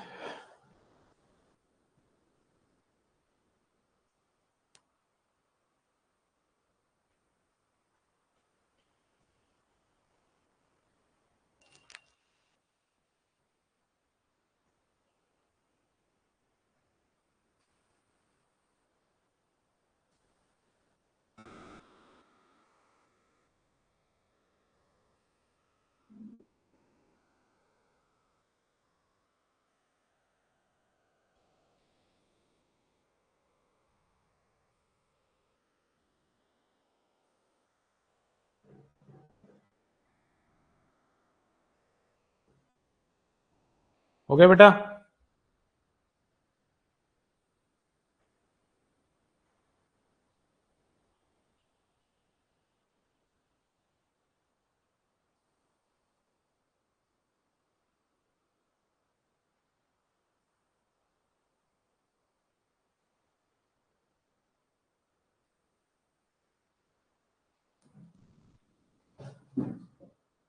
तो करवानी है बेटा, करवाएंगे। सर्जरी के बाद ना 10 से 12 दिन का रेस्ट है एक्चुअली, तो ऐसे नहीं करा सकता। थोड़ा सा मैं अभी कुछ डाइट पे फोकस है मेरा, और भी चीज़ों पे फोकस है, तो ले लेंगे सर्जरी। टेंशन, ये क्लियर हो गया बेटा, नोट कर लिया। अब इसके ऊपर ना मैं 10 क्वेश्चन कराता हूँ। उन 10 क्वेश्चन को कराने से पहले ना मुझे एक दो बातें बतानी पड़ेंगी आपको ना, तभी बात क्लियर होगी। हाँ मैं ठीक हूँ। वो बेटा निकालना पड़ेगा, इसका कोई जनरल फॉर्मूला नहीं है प्रांशु, समझ रहे हो? उसका कोई जनरल फॉर्मूला नहीं है। तो देखो, एक ना वैसे तो डिटर्मिनेंट की प्रॉपर्टी हम प्रॉपर करवाएंगे आपको जब डिटर्मिनेंट पढ़ाएंगे, लेकिन अभी एडजॉइंट का क्वेश्चन कराने के लिए मुझे डिटर्मिनेंट की 2-3 बातें बतानी पड़ेगी। एक तो डिटर्मिनेंट के अंदर कभी कोई कांस्टेंट हो, किसी मैट्रिक्स को अगर आपने कांस्टेंट से मल्टीप्लाई किया हुआ है, उस कांस्टेंट को आप डिटर्मिनेंट से बाहर निकालना चाहो तो निकाल सकते हो। तो पावर जो आएगी ऑर्डर आ जाएगी, ठीक है ना। जैसे एग्जांपल है कि अगर एक मैट्रिक्स है जिसका ऑर्डर है 5 इंटू 5, और मैं कहता हूं बताओ 2a का डिटर्मिनेंट को मैं किसके बराबर लिख सकता हूं, 2a के डिटर्मिनेंट को। तो 2a का जो डिटर्मिनेंट होगा उसको आप लिख सकते हो 2 की पावर 5 इंटू डिटर्मिनेंट ऑफ ए, 2 की पावर 5 इंटू डिटर्मिनेंट ऑफ ए। दूसरा है अगर कोई 2 3 4 5 मैट्रिक्स, जो 3 ले लेता हूं समझाने के लिए, मल्टीप्लाई हो रही है डिटर्मिनेंट में, तो आप इनको अलग अलग कर सकते हो। तीनों का इंडिविजुअल डिटर्मिनेंट निकाल के मल्टीप्लाई करोगे ना, तब भी रिजल्ट सेम आएगा। और तीसरी बात है कि अगर आप किसी मैट्रिक्स की पावर का डिटर्मिनेंट निकाल रहे हैं, जैसे ए की पावर 7 का डिटर्मिनेंट निकाल रहे हैं, ए की पावर 10 का डिटर्मिनेंट निकाल रहे हैं, तो इस पावर को बेटे तू डिटर्मिनेंट निकाल के डायरेक्ट लिख सकता है। मतलब ए की पावर 7 का डिटर्मिनेंट निकालो, या डिटर्मिनेंट निकाल लो ए का पहले और फिर पावर 7 कर दो, तो रिजल्ट विल बी सेम। तो ये 3 बातें काम आएंगी जो मुझे 10 क्वेश्चन आपको करवाने हैं। ये 3 बातें काम आएंगी, ठीक है ना। वो जो हमें प्रॉपर्टीज पढ़नी है डिटर्मिनेंट की, वो थोड़ी सी डिफरेंट है, ये डिफरेंट है, ठीक है ना। हाँ सर मेरा नेम चेंज कर दो, कमांडो नेक, इतना बढ़िया नाम बन रहा है यार, कितना बढ़िया नाम है यार। हाँ अगर ऑर्डर n इंटू 3 होगा तो n बेटा 3 होगा, 9 नहीं, ठीक है। याद रखो इस बात को, ऑर्डर अगर 3 इंटू 3 है तो n की वैल्यू 3 होगी 9 नहीं होगी बेटा। नोट कर लियो, नोट्स बनाए हो, बढ़ जाए आगे, करा दे क्वेश्चन, हो जाए। लिखिए, if a is a square matrix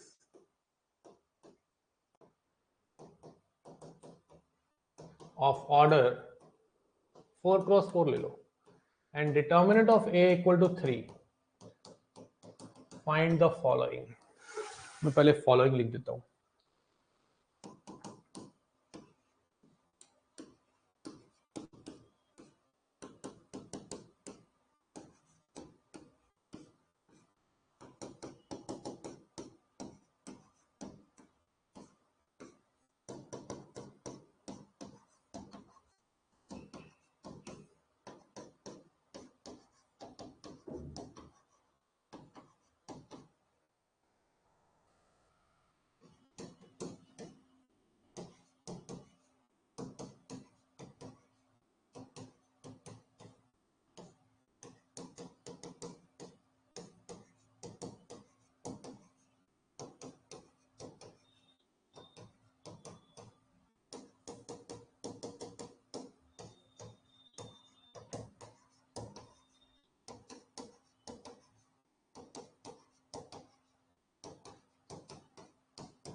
दस नहीं दे रहा, 12 दे रहा हूं, मूड चेंज हो गया।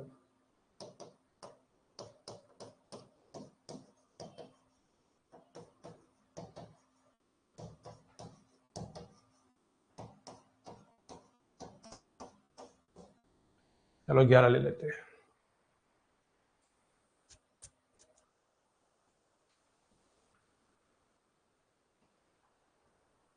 देखिए क्वेश्चन आपको काफी कुछ सिखाएंगे, यू विल लाइक। इस क्वेश्चन को मैं ओपन कर रहा हूं। ओपन करने का मतलब है मैं करा रहा हूं। सबसे पहले कह रहा है एक स्क्वायर मैट्रिक्स है, एक स्क्वायर मैट्रिक्स है जिसका ऑर्डर 4x4 है। इस बात का मतलब है कि n की वैल्यू 4 है और डिटर्मिनेंट ऑफ a 3 दे रखा है, मतलब उसका डिटर्मिनेंट 3 है और आपसे पूछ रहा है 5a का डिटर्मिनेंट। तो आपको पता है डिटर्मिनेंट से जब कांस्टेंट बाहर आता है तो ऑर्डर के साथ आता है। डिटर्मिनेंट ऑफ a कितना है 3, तो 5 की पावर 4 इंटू 3। अब इसका आंसर तुम निकाल लेना जो भी आएगा। 1875 मुझे लगता आना चाहिए। 675 है, 625 इंटू 3 कितना होता है? 1875 होता है मेरे ख्याल से यार।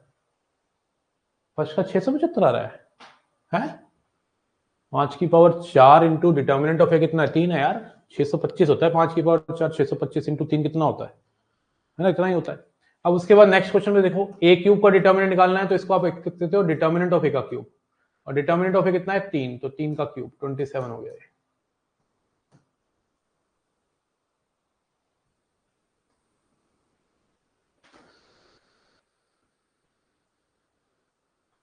फिर नेक्स्ट है, देखो मिक्स कर दिया मैंने। 2 को पहले बाहर निकालना पड़ेगा, 2 बाहर निकालेंगे तो 2 की पावर 4 होगा, और a की पावर 4 को आप लिख सकते हैं डिटर्मिनेंट ऑफ a की पावर 4। ठीक है, तो ये हो गया 2 की पावर 4 और ये हो गया 3 की पावर 4, तो 2 की पावर 4 3 की पावर 4 6 की पावर 4 1296। 6 की पावर 4 मुझे याद है कितना होता है 1296। फिर एडजॉइंट ऑफ ए डिटर्मिनेंट जो होता है वो होता है डिटर्मिनेंट ऑफ ए की पावर n-1, और n की वैल्यू 4 है तो 4 - 1। डिटर्मिनेंट ऑफ ए की वैल्यू आ गई 3 पावर 3। डिटर्मिनेंट ऑफ ए कितना है 3 की पावर 3 हो गया 27। उम्मीद कर रहा हूं पहले 4 क्वेश्चन एकदम ईमानदारी से क्लियर है। बोलो जुबान केसरी, चलो जल्दी बताओ।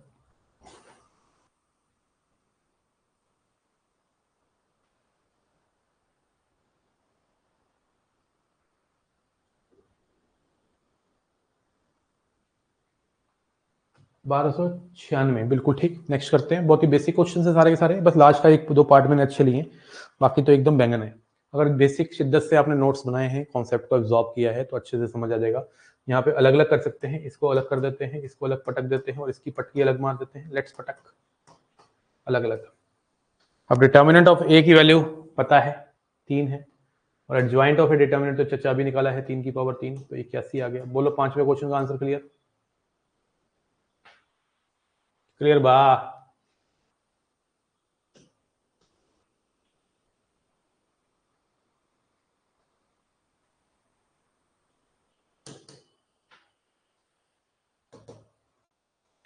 अब इसकी वैल्यू आपको पता है एडजॉइंट ऑफ ए का मतलब हो गया n-1 का होल स्क्वायर।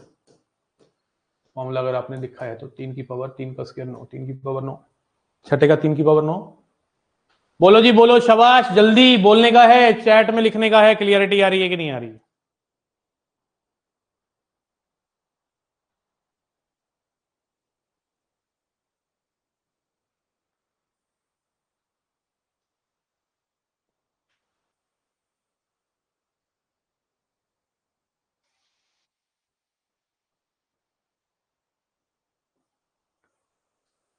आइए भाई नेक्स्ट करते हैं। यहाँ पे a इंटू आ गया, अब तो a को अलग कर दो और एडजॉइंट ऑफ a के डिटर्मिनेंट को अलग कर दो।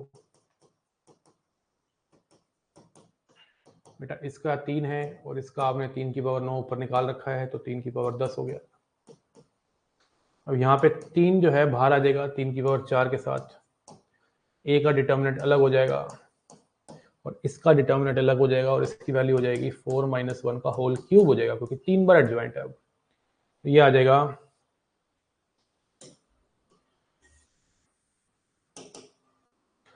3 की पावर 4 इंटू 3 और 3 की पावर 27, 3 की पावर 32। बोलो जुबान केसरी, बोलो हुई जुबान केसरी की नहीं? बताइए जल्दी से, क्लैरिटी आ रही है कि नहीं?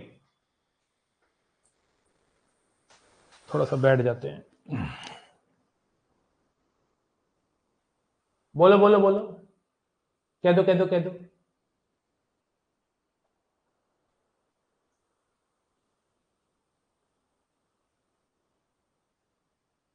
कह दो कह दो कह दो, क्लियर क्लियर क्लियर। अब आइए यहाँ पे, कितना प्यारे प्यारे क्वेश्चन है, बड़े प्यारे प्यारे से।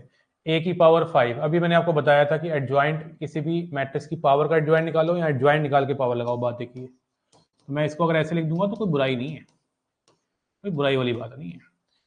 और मैंने अभी एक और बात भी बताई थी, अगर मैं आपको पिछली स्लाइड में ले जाऊं तो आपको दिखा सकता हूं कि किसी भी मैट्रिक्स की पावर का डिटर्मिनेंट निकालो या डिटर्मिनेंट निकाल के पावर करो तो बात एक ही है। तो यहाँ पे अगर मैं एडजॉइंट ऑफ ए का डिटर्मिनेंट निकाल के पावर 5 लगा दूं तो बात एक ही है। और एडजॉइंट ऑफ ए का डिटर्मिनेंट अगर मैं आपसे पूछूं तो मेरे को लग रहा है 3 की पावर 3 आया था, है भाई? एडजॉइंट ऑफ ए की पावर, हाँ 3 की पावर 3 आया था। देख लें एक बार कितना आया था एडजॉइंट ऑफ ए का डिटर्मिनेंट। हाँ 3 की पावर 3 आया था। तो ये 3 की पावर 3 है, 3 की पावर 3 की पावर 5, तो 3 की पावर 15 आ गया। मैं उम्मीद कर रहा हूँ क्लियरिटी आ रही है, फीलिंग आ रही है। अगर आ रही है तो लिख दीजिए आ रही है।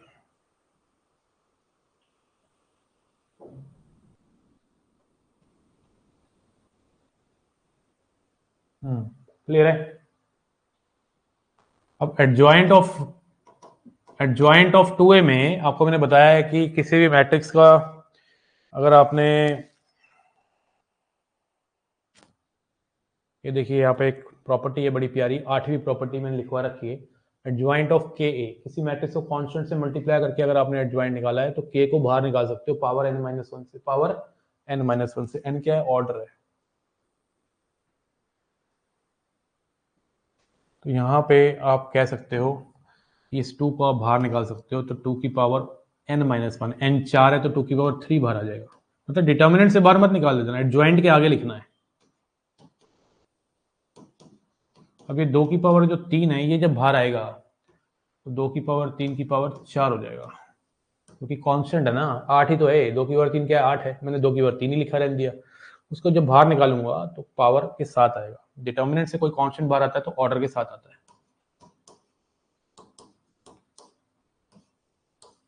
और एडजॉइंट ऑफ ए का डिटर्मिनेंट जो है वो 3 की पावर 3 है। तो ये हो गया 2 की पावर 12 और 3 की पावर 3।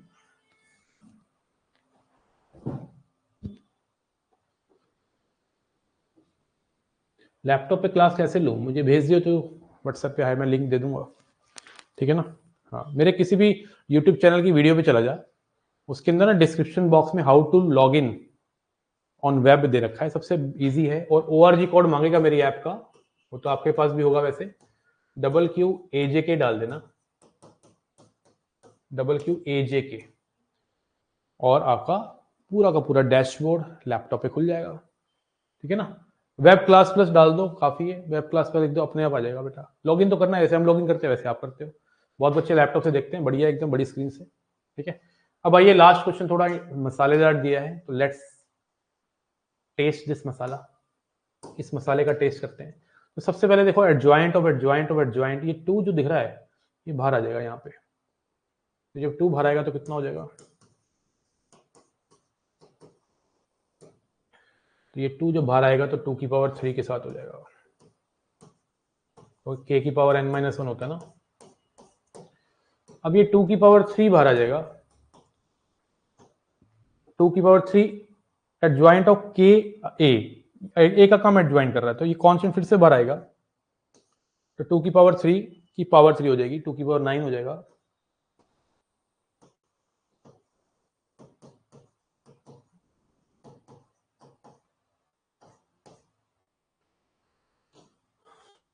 और ये 2 की पावर 9 जो है ये फिर बाहर आएगा, तो 2 की पावर 9 की पावर 3 हो जाएगी, 2 की पावर 27 हो जाएगा।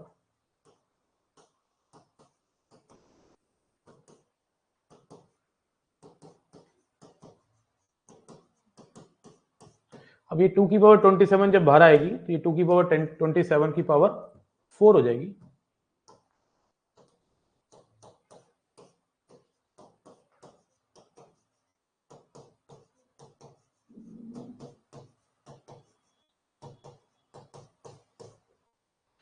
ये 2 की पावर 108 हो गया। और एडजॉइंट ऑफ ए में लग जाएगा डिटर्मिनेंट ऑफ ए की पावर n-1 का क्यूब,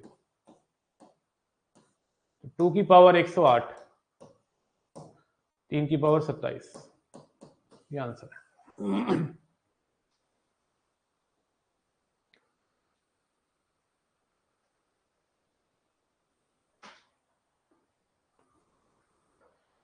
बोलो क्लैरिटी आ रही है कि नहीं?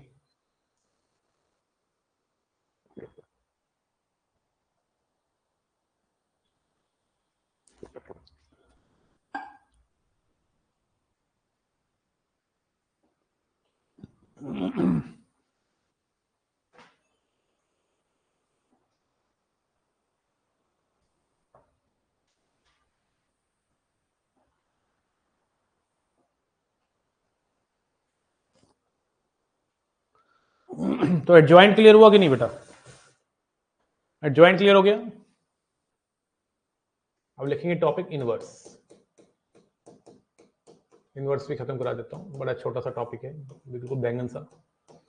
हर मैट्रिक्स स्क्वायर मैट्रिक्स का इनवर्स होता है अगर वो नॉन सिंगुलर हो। लिख लो पहले, every square matrix has its inverse. इसको इनवर्स कहते हैं, ए की पावर -1 जो लिखा होता है। इसको मल्टीप्लिकेटिव इनवर्स भी कहते हैं। अगर क्वेश्चन में मल्टीप्लिकेटिव इनवर्स निकालो पूछेगा तो मतलब यही है। लिखो every square matrix has its inverse.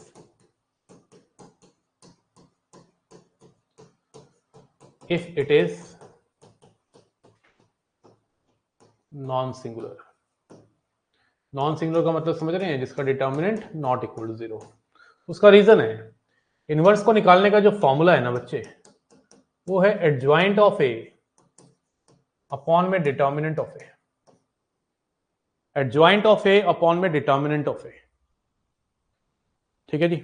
Adjoint of A upon में डिटर्मिनेंट ऑफ ए। अब सोचिए डिटर्मिनेंट ही अगर 0 हो गया तो इनवर्स कहां एग्जिस्ट करेगा? करेगा ही नहीं। इसलिए डिटर्मिनेंट का नॉट इक्वल टू 0 होना बहुत ज्यादा जरूरी है, बहुत ज्यादा जरूरी है। तो ये फॉर्मूला है हमारा किसका?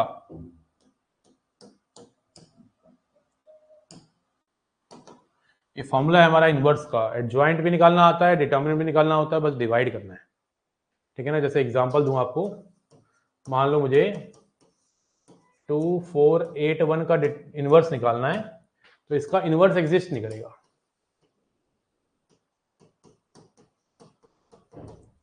रीजन क्या है? इसका डिटर्मिनेंट 0 है। जिन मैट्रिक्स का डिटर्मिनेंट 0 होता है उनका इनवर्स एग्जिस्ट नहीं करता है। और अगर मान लो मैंने कहा होता 1 2 3 4 ले लेता हूं, इसका इनवर्स एग्जिस्ट कर जाएगा।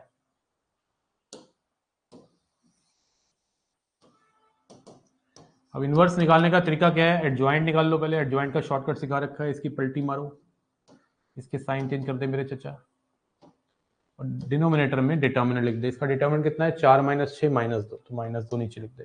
ऐसे भी छोड़ सकते हो, या 1/-2 को अंदर लेके जाना है तो चचा अंदर लेके जा सकते हो। -2 1 3/2 डिवाइड कर दिया, मतलब -2 से सबको। ये भी लिखने का तरीका है, वो डिपेंड करता है ऑप्शन कैसे दे रखा है।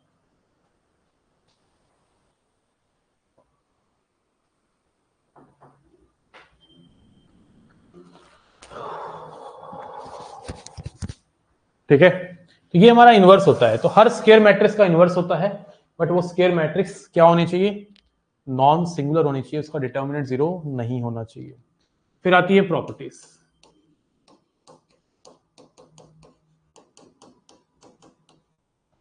डिटर्मिनेंट की प्रॉपर्टीज, सॉरी इनवर्स की प्रॉपर्टीज। तो पहला प्रॉपर्टी है कि किसी भी मैट्रिक्स का अगर आप इनवर्स करके इनवर्स करोगे तो वापस वही मैट्रिक्स आ जाएगी। जैसे ट्रांसपोज में होता था, क्या होता था? ट्रांसपोज में होता था, ठीक है। ट्रांसपोज का ट्रांसपोज वही आ जाती है मैट्रिक्स, इनवर्स का इनवर्स भी वही आ जाती है। किन्हीं भी दो मैट्रिक्स को या 3 को या 4 को या 50 को मल्टीप्लाई करके इनवर्स करोगे, या बाद वाली का इनवर्स इनटू पहली वाली का इनवर्स, बात एक ही रहेगी। ये रिवर्सल लॉ होता है हमारा। ये हमारा ट्रांसपोज में भी लगा था, एडजॉइंट में भी लगा था, और अब भी लग रहा है। इसको बोलते हैं रिवर्सल लॉ।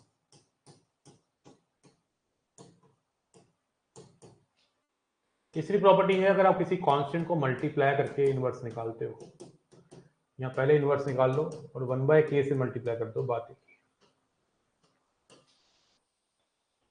तो बात एक ही है। इसके अलावा किसी मैट्रिक्स का अगर आप इन्वर्स निकाल के ट्रांसपोज करो या ट्रांसपोज निकाल के इन्वर्स करो, बात एक ही है।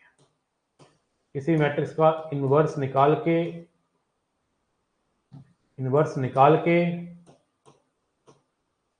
डिटर्मिनेंट निकालो या डिटर्मिनेंट निकाल के इन्वर्स निकालो, बात एक ही है। किसी मैट्रिक्स को उसके इन्वर्स से मल्टीप्लाई करो तो आइडेंटिटी मैट्रिक्स बनती है।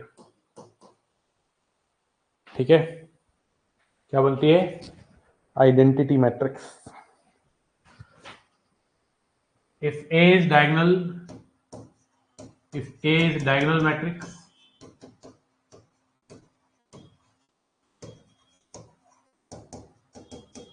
then A inverse is also diagonal.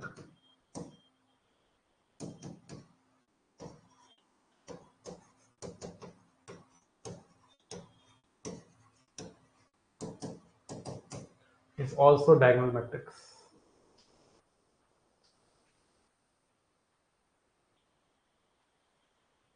कोई जरूरत नहीं है प्रियांशु।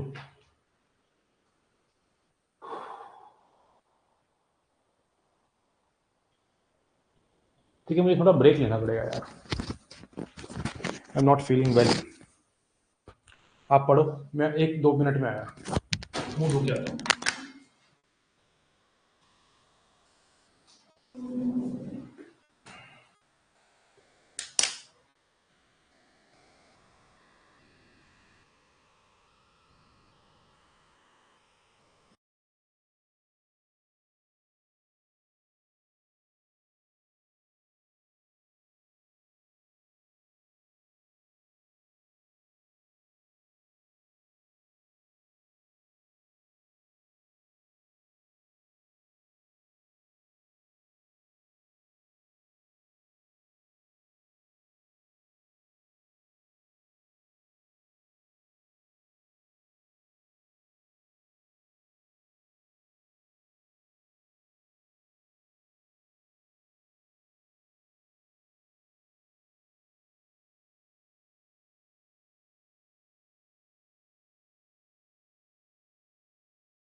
जीरो 004।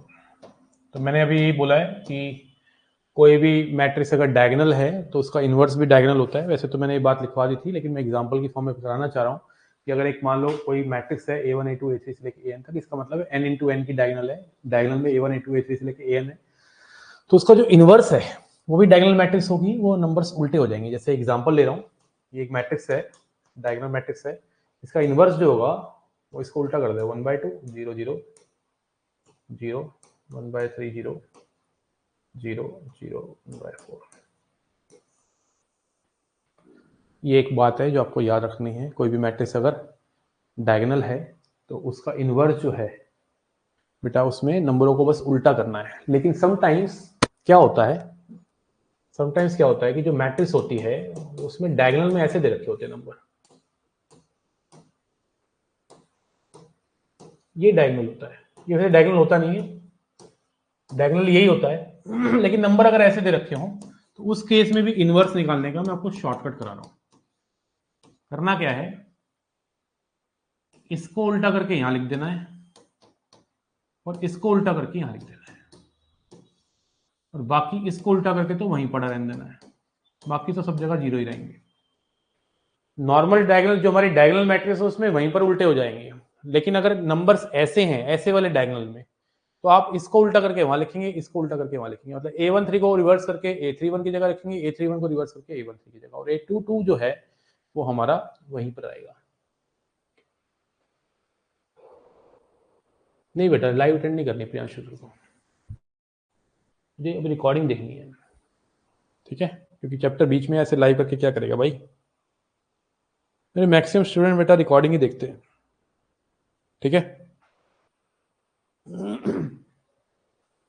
आइए कर दें आपकी हम जुबां केसरी। जैसे मान लेते हैं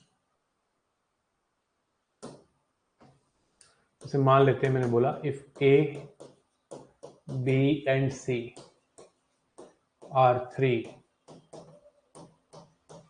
square matrices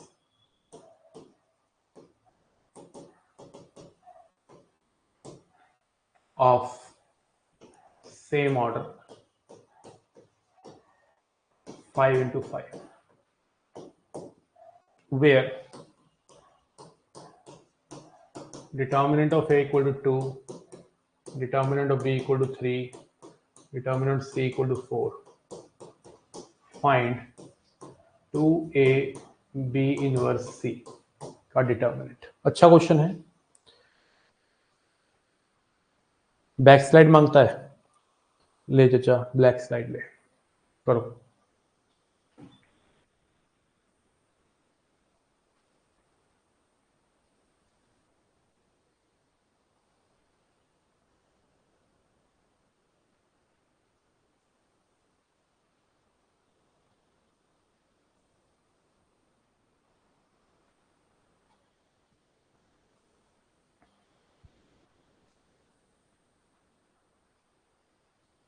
हो गया।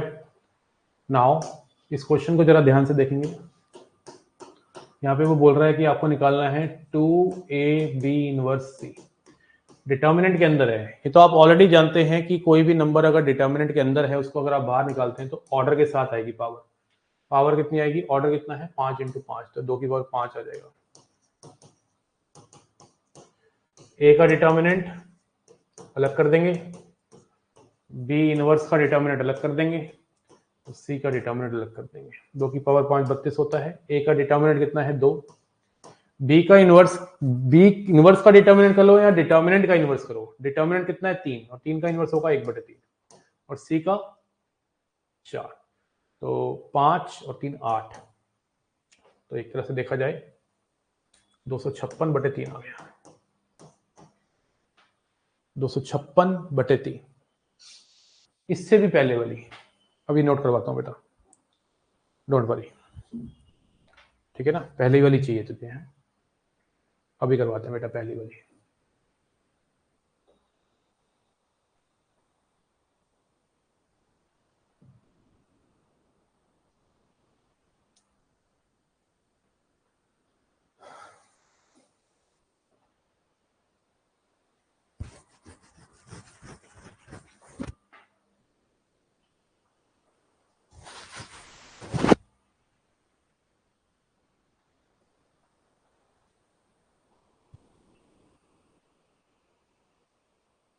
ठीक है, इससे पहले वाली बेटा ये है, कर ले अच्छे से नोट कि कोई भी मैट्रिक्स अगर डायगोनल मैट्रिक्स है तो उसका इनवर्स भी डायगोनल मैट्रिक्स होती है और नंबरों को सिर्फ उल्टा करना होता है, डायगोनल मैट्रिक्स प्राप्त हो जाती है। क्लैरिटी आ रही है बच्चों की, नहीं आ रही? जल्दी से बताओ, मामला क्लियर है कि नहीं? कौन कौन पढ़ रहा है? Okay okay okay. Hasinoor, Janvi, Neeraj, Siddharth, Gaurav, कुछ नहीं, सब ठीक है। ऐसे मैं लाइव नहीं ज्वाइन कर पा रहा हूँ, बट आपसे बताते हुए अच्छा लग रहा है कि मैथ्स का चैप्टर का धागा खोल रखा हूँ रिकॉर्डिंग में। Thank you so much sir. अरे कोई बात नहीं यार, अपना तो काम ही यही है धागा खोलना, ठीक है ना? हाँ, बस इसको मेंटेन करके रखना है धागे को, ताकि ऐसा ना हो। अच्छा, एक टॉपिक होता है प्री एंड पोस्ट मल्टीप्लिकेशन, ये इनवर्स के अंदर ही पढ़ाया जाता है, लिख लेंगे। बाकी बातें हम कल करेंगे अब इसके बाद, ठीक है? क्लासेस रेगुलर रहेंगी अब आपकी ना। थोड़ा सा बीच में मुझे सर्जरी के लिए जाना पड़ेगा, तो मैं आपको बता दूंगा, अभी नहीं जा रहा हूँ, पर मैं आई एम नॉट प्लानिंग अभी। तो उससे पहले मैं आपको पूरा कैलकुलस तो जरूर खत्म कराऊंगा पहले, उसके बाद ही प्लान करेंगे, ठीक है? तो आइए जरा प्री मल्टीप्लिकेशन पोस्ट मल्टीप्लिकेशन क्या चीज होती है जरा देख ले। जैसे मान लेते हैं, मैंने कहा कि एक प्री मल्टीप्लिकेशन का मतलब और पोस्ट मल्टीप्लिकेशन, दो मैट्रिक्स मल्टीप्लाई होकर एक तीसरी मैट्रिक्स बना रही है, ठीक है ना? ए बी इक्वल टू सी। तो अब मुझे मान लो बी निकालना है, सॉरी ए निकालना है, तो मुझे बी को हटाना पड़ेगा। किसी मैट्रिक्स को किसी भी मैट्रिक्स के साथ कोई मैट्रिक्स किसी मैट्रिक्स का चिपकी हुई है इनटू में, उसको हटाना है, तो उसको इसका इनवर्स दे दो, वो हट जाएगी। अब इनवर्स आप इसको ऐसे राइट हैंड साइड से देना पड़ेगा, लेफ्ट हैंड साइड से नहीं। दोनों तरफ इनवर्स से मल्टीप्लाई करोगे तो दोनों तरफ ही राइट हैंड साइड से मल्टीप्लाई करोगे, ऐसा नहीं है। अगर आप दोनों तरफ इनवर्स से मल्टीप्लाई कर रहे हो तो सेम डायरेक्शन में होगा, ये नहीं आपने राइट में यहां चिपका दिया, लेफ्ट में यहां चिपका दिया। तो यहाँ पे आपको बी को राइट से हटाना है ना, ए के राइट से मल्टीप्लाई करना है इनवर्स को, इसको बोलते हैं post multiplication. When you are multiplying matrix from the right hand side, you are attacking matrix from the right hand side, right hand side से मैट्रिक्स से अटैक करवा रहे हो या उसके इनवर्स से अटैक करवा रहे हो, तो उसको प्री पोस्ट मल्टीप्लिकेशन कहते हैं। लेफ्ट हैंड साइड से जोड़ रहे हो तो उसको प्री कहते हैं। तो आपको बी को हटाना है तो आपको पोस्ट मल्टीप्लिकेशन करनी पड़ेगी, तभी ये बी इनवर्स को खाएगा और सी बी इनवर्स के इक्वल आ जाएगा। जैसे मान लो मुझे ए एक्स इक्वल टू बी लिखा हुआ है और मुझे एक्स निकालना है, तो एक्स निकालने का मतलब हो गया कि मुझे ए को हटाना है। अब ए लेफ्ट हैंड साइड में है तो मुझे ए इनवर्स से लेफ्ट हैंड साइड से मल्टीप्लाई करना पड़ेगा, इसको बोलते हैं प्री मल्टीप्लिकेशन। तो we are doing pre multiplication of A inverse both the sides. तो लेफ्ट में भी लेफ्ट में रख, राइट में भी राइट लेफ्ट में रखना, ठीक है? इधर भी लेफ्ट में रहेगा। ए इनवर्स एक खा जाएगा, आई बन जाएगा, आई इंटू एक्स एक्स होगा।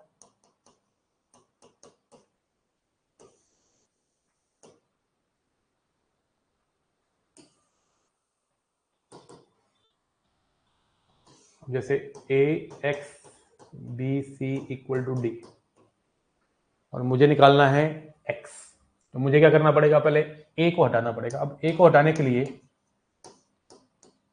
ए इनवर्स से दोनों तरफ मल्टीप्लाई करना पड़ेगा, फिर मैं सी को हटाऊंगा और बी को हटाऊंगा, फिर यहाँ एक साथ भी बीसी को हटा सकता हूँ।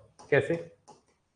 बीसी को हटाने के लिए बीसी के इनवर्स से मल्टीप्लाई करना पड़ेगा राइट हैंड साइड से,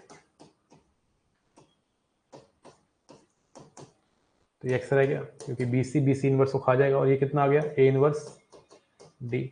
आप चाहो तो यहाँ रिवर्स वाला लगा सकते हो, बीसी का इनवर्स को क्या लिखोगे? सी इनवर्स बी इनवर्स, ये आ गया ये आंसर है। इसको ऐसे भी लिख सकता हूँ, देखो कंबाइन करके। कैसे?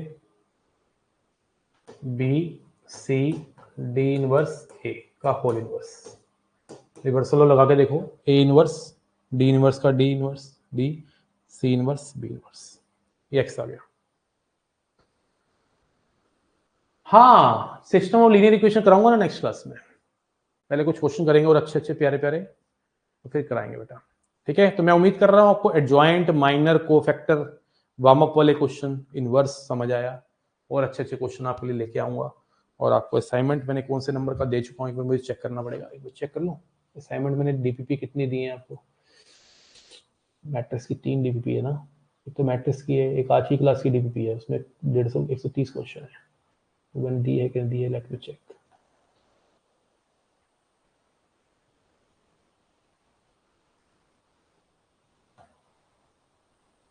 नहीं, मैट्रिक्स की एक ही डीपीपी गई है, अब दूसरी डीपीपी आज चली जाएगी, ठीक है ना? हाँ, चलिए मिलते हैं बेटा नेक्स्ट क्लास में कल। आपको टाइम आपको पता चल जाएगा क्या रखना है। बता देंगे अच्छे से। Thank you so much, bye bye, take care, Jai Hind, जय भारत, कीप लर्निंग।